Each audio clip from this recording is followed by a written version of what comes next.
Сәлем достар, бүгін шешен халқының жыжык галнаш атты ұлттық тағамын дайындаймын. Всем привет, салам алейкум. Сегодня буду готовить чеченское блюдо жыжык галнаш.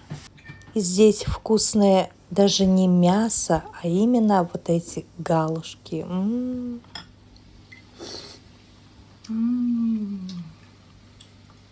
Балдеж. Это офигительно вкусно, так что обязательно приготовьте. Мынау әбден сүрленген қой еті және сиырдың жас еті. Это подсушенное мясо, баранина и говядина, свежее мясо.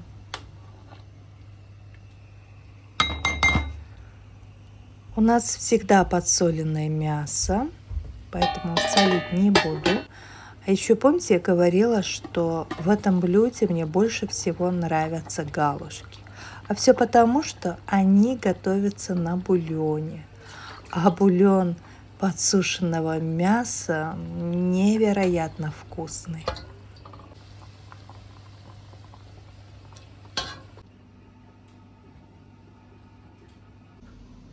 Сорпа шамалы суығаннан кейін қамыр илейміз.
Галушки должны быть вот такой толщины и ширины.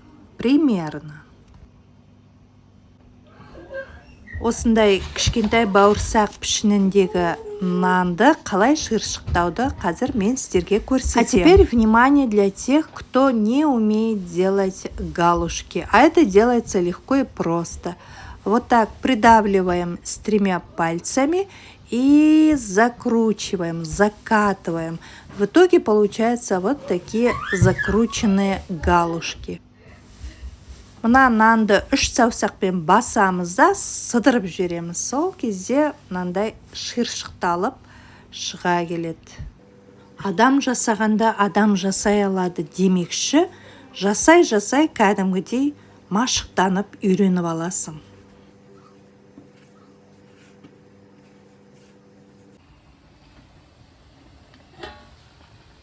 Бұл жерде сүр ет болғандықтан етті асықпай 2 сағаттай пісірдік. Оған қоса еттің жұмсақ болғанын жақсы көреміз.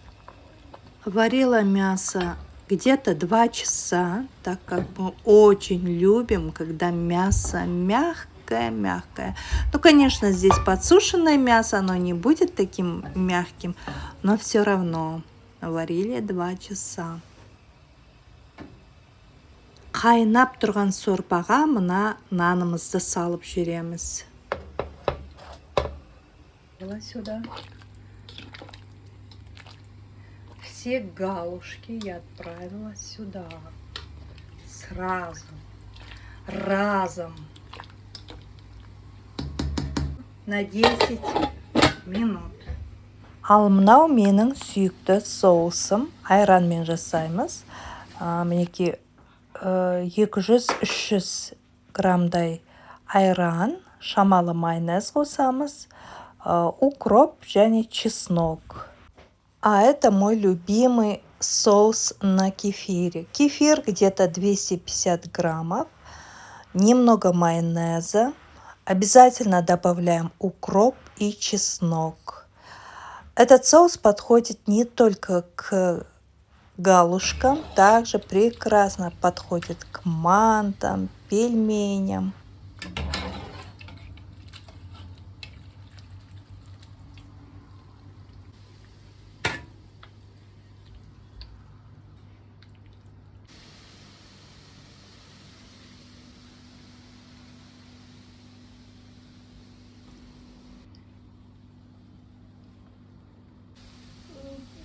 Еттің үстіне сүр сорпа құйып жіберейін дедім. Решила для сочности полить бульоном, тем более бульон очень вкусный.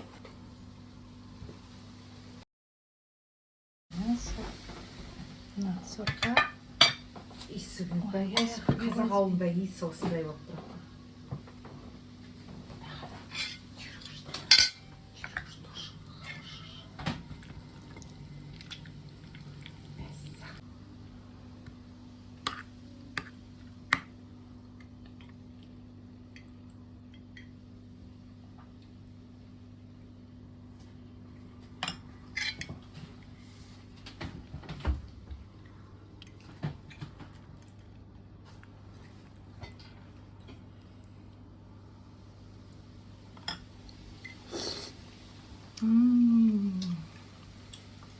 Балдеж.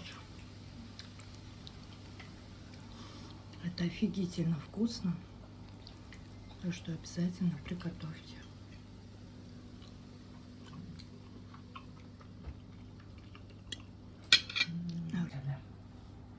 Если вы досмотрели до конца, огромное вам спасибо.